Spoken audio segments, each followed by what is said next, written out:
ಆ ಹೆಣ್ಮಗಳಿಗೆ ಮದುವೆಯಾಗಿ 13 ವರ್ಷ ಆಗಿತ್ತು. ಗಂಡ ಮಕ್ಕಳು ಚೆನ್ನಾಗಿಯೇ ಇದ್ರು. ಆದರೆ ಪಕ್ಕದೂರಿನ ಅಂಕಲ್ ಹಿಂದೆ ಬಿದ್ದವಳು ಗಂಡನಿಗೆ ಹೊಡೆಯಬಾರದ ಜಾಗಕ್ಕೆ ಹೊಡೆದು ಕೊಂದು ಹಾಕಿದ್ದಾಳೆ.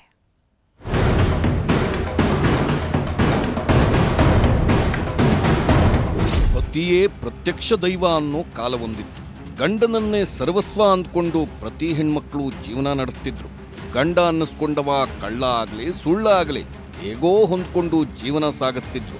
ಆದ್ರೀಗ ಪಾಪಿ ಕಲಿಗಾಲ ಬದಲಾಗಿದೆ. ಗಂಡ ಕಲ್ಗುಂಡಿನಂಗಿದ್ರು ಹೆಣ್ಣುಮಕ್ಕಳ ನವರಂಗಿ ಆಟ ನಿಲ್ತಿಲ್ಲ. ಕಟ್ಟು ಮಸ್ತಾಗಿರೋ ಗಂಡನನ್ನ ಬಿಟ್ಟು ಪಕ್ಕದ ಮನೆಯ ನೆಂಟನ ಜೊತೆ ನೆಂಟಸ್ತಿಕೆ ಕುದುರಿಸ್ತಿದ್ದಾರೆ. ಹೊತ್ತಲ್ಲದ ಹೊತ್ತಲ್ಲಿ ಕಳ್ಳಗಿಂಡಿ ಇಣುಕಿ ನೋಡುತ್ತಿದ್ದಾರೆ. ಇದೇ ನೋಡಿ ಆಗಬಾರದ್ದು ಆಗೋದಕ್ಕೆ ಕಾರಣವಾಗ್ತಿರೋದು. ಪತ್ನಿಯ ಅಕ್ರಮ ಸಂಬಂಧಕ್ಕೆ ಗಂಡ ಅಡ್ಡಿಯಾಗ್ತಿದ್ದಾನೆ ಅಂತ ತಾಳಿ ಕಟ್ಟಿದವನ ಕಥೆಯನ್ನೇ ಮುಗಿಸಿದ್ದಾಳೆ. ಗಂಡ ನಿದ್ದೆಗೆ ಜಾರ್ತಿದ್ದಂತೆ ಹೊಡೆಯಬಾರದ ಜಾಗಕ್ಕೆ ಹೊಡೆದು ಕೊಂದು ಹಾಕಿದ್ದಾಳೆ.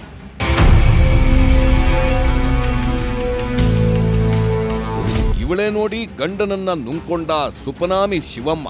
ಮೈಸೂರು ಜಿಲ್ಲೆಯ ನಂಜನಗೂಡು ತಾಲೂಕಿನ ಇಂದಿರಾನಗರ ಗ್ರಾಮದ ನಿವಾಸಿ. ಈಕೆಗೆ ಮದುವೆಯಾಗಿ 13 ವರ್ಷ ಆಗಿತ್ತು. ಮಕ್ಕಳು ಸಹ ಹೆಗಲೆತ್ತರಕ್ಕೆ ಬೆಳೆದಿದ್ರು. ಆದರೂ ಈ ಮಹಾತಾಯಿಗೆ ಕಂಡೋರ ಗಂಡನ ಮೇಲೆ ಕಣ್ಣು ಹಾಕುವ ಆಸೆ.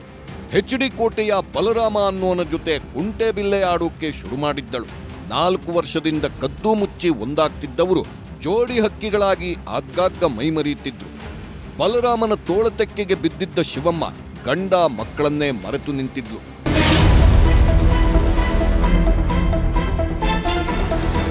ಯಾವಾಗ ಶಿವಮ್ಮಳ ಶೃಂಗಾರ ಸಮರ ಜೋರಾಯ್ತೋ ಗಂಡ ವೀರಣ್ಣನಿಗೆ ಗೊತ್ತಾಗಿದೆ. ಕಟ್ಕೊಂಡವಳೆ ದಾರಿ ತಪ್ಪಿದ್ದಾಳೆ ಅನ್ನೋದು ತಿಳಿಯುತ್ತಿದ್ದಂತೆ ಹೆಡೆ ತುಳಿದ ಹಾವಿನಂತಾಗಿದ್ದ. ಗಂಡ ಹೆಂಡತಿ ನಡುವೆ ಜಗಳ ಶುರುವಾಗ್ತಿದ್ದಂತೆ ಸಂಬಂಧಿಕರೆಲ್ಲ ಸೇರ್ಕೊಂಡು ನ್ಯಾಯ ಪಂಚಾಯಿತಿ ಮಾಡಿದ್ರು.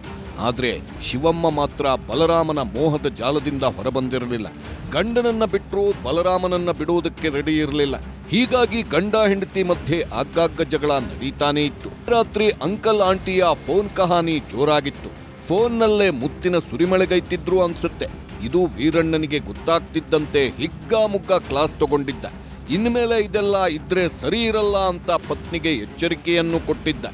ಯಾವಾಗ ಶಿವಮ್ಮಳ ಕಾಮದ ಪ್ರೇಮಕ್ಕೆ ಗಂಡನೇ ಅಡ್ಡಿಯಾದ್ನೋ ಪತ್ನಿ ಅನ್ನಿಸ್ಕೊಂಡವಳೆ ರಣರಾಕ್ಷಸಿಯಾಗಿದ್ದಾಳೆ. ಗೇಳಿಕ ಬಂದು ಹೆಂಡತಿ ಮಕ್ಕಳನ್ನ ಚೆನ್ನಾಗಿ ನೋಡ್ಕೊತೀನಿ ಅಂತ ಹುಡುಗ ಅವನಿಗೆ ಆ ಬಲರಾಮನ ಪ್ರೀಸ್ಕೊಂಡು ಅವನಿಗೆ ಹಿಂಸೆ ಕೊಟ್ಟು ಮನೇಲಿ ಹೊಡೆದು ಸಾಯಿಸ್ಬಿಟ್ಟು ಆಮೇಲೆ ನ್ಯಾಣ ಹಾಕಂದನ ಮಟ್ಟಕ್ಕೆ ಮಾಡಿ ಆ ಹುಡುಗನ್ನ ಕೊಲೆ ಮಾಡಿದ್ದಾಳೆ. ಅವಳಿಗೆ ಸರಿಯಾಗಿ ಶಿಕ್ಷೆ ಕೊಡಬೇಕು. ಕತ್ತಲ ರಾತ್ರಿಯಲ್ಲಿ ಹೈಡ್ರಾಮಾ ಶುರು ಮಾಡಿದವಳು ನನ್ನ ಗಂಡ ನೇಣು ಹಾಕ್ಕೊಂಡಿದ್ದಾನೆ ಅಂತ ಮನೆ ಮುಂದೆ ಬಂದು ಹೈಡ್ರಾಮಾ ಮಾಡಿದ್ಲು. ಊರೋರೆಲ್ಲ ಬಂದು ನೋಡೋದ್ರೊಳಗೆ ವೀರಣ್ಣನ ಪ್ರಾಣ ಪಕ್ಷಿ ಹಾರಿಹೋಗಿತ್ತು.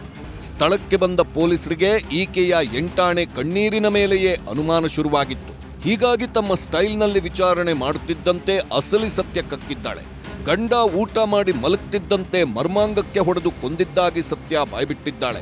ಅಮ್ಮ ಹೊಡೆದು ಸಾಯಿಸ್ಬಿಟ್ಲು ಹುಡುಗ ಒಳ್ಳೆ ಹುಡುಗ. ಮುಂದೆ ಈ ತರ ಆಗಬಾರ್ದು ಯಾರಿಗೂ. ಅದನ್ನ ಪೊಲೀಸ್ನವರು ಇದು ಕ್ರಮಬದ್ಧವಾಗಿ ಇದನ್ನ ಕ್ರಮ ಕೈಕೊಂಡು ಇದನ್ನ ಬಲಭದ್ರ ಮಾಡಬೇಕು. ಅವಳಿಗೆ ಶಿಕ್ಷೆ ಕೊಡಬೇಕು. ಒಟ್ನಲ್ಲಿ ಅಕ್ರಮ ಸಂಬಂಧದ ಆಸೆಗೆ ಬಿದ್ದವಳು ಸಪ್ತಪದಿ ತುಳಿದವನ ಪಾಲಿಗೆ ಹಂತಕಿಯಾಗಿದ್ದಾಳೆ. ಪರಪುರುಷನ ಮೋಹಕ್ಕೆ ಬಿದ್ದು ಗಂಡನನ್ನೇ ಕೊಂದು ಜೈಲು ಸೇರಿದ್ದಾಳೆ. ಕ್ಯಾಮರಾ ಪರ್ಸನ್ ರಾಹುಲ್ ಜೊತೆ ಆನಂದ್ KS, News 18 ಮೈಸೂರು.